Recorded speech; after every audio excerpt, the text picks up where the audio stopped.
ఇప్పటికే 4 కాటమరాయుడు సినిమా పాటలు ఆన్లైన్లో రిలీజై దుమ్ము రేపుతున్నాయి. మొదటి పాట సినిమాలోని పవన్ పాత్రను ప్రతిబింబించేదిగా ఉంది. నాయకుడు ఎలా ఉండాలో, ఏం చేయాలో అనేదాన్ని స్పష్టపరిచింది. ఇక ఈరోజు మిగిలిన పాటలు రిలీజయ్యాయి.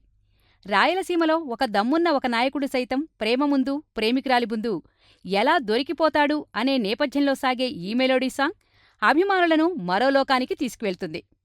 ఏలో ఎడారిలో వాన, గాల్లో గులాబీ పూసేనా, గుబురుమీసం మెలేస్తున్నా గుండెతాపం ఎలా ఉందో, ఒక్క సైగతో సైన్యాన్ని నడిపించేవాడికి సిగ్గొచ్చి వాలితే లమ్మో అంటూ సాగే ఈ పాట పూర్తిగా మెలోడీ సాంగ్. ఈ పాటను అనంత శ్రీరామ్ రచించగా ధనుంజయ్, మాళవిక ఆలపించారు. ఇక ఈ సినిమాలోని మరో ప్రత్యేకత లవ్ థీమ్. మొత్తం మీద చూసుకున్నట్లయితే గబ్బర్ సింగ్, అత్తారింటికి దారేది తర్వాత మళ్లీ కాటమరాయుడు సినిమాలోని సాంగ్స్ అన్ని రకాల వర్గాల వారికి నచ్చుతాయి. అనూప్ రూబెన్స్ సంగీత దర్శకత్వం ఈ సినిమాకు ఖచ్చితంగా ప్లస్ అవుతుందని చెప్పవచ్చు.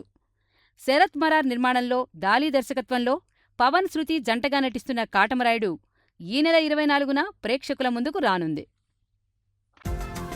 ఈ వీడియో గనక మీకు నచ్చినట్టయితే లైక్ చేయండి, షేర్ చేయండి, సబ్స్క్రైబ్ చేసుకోండి.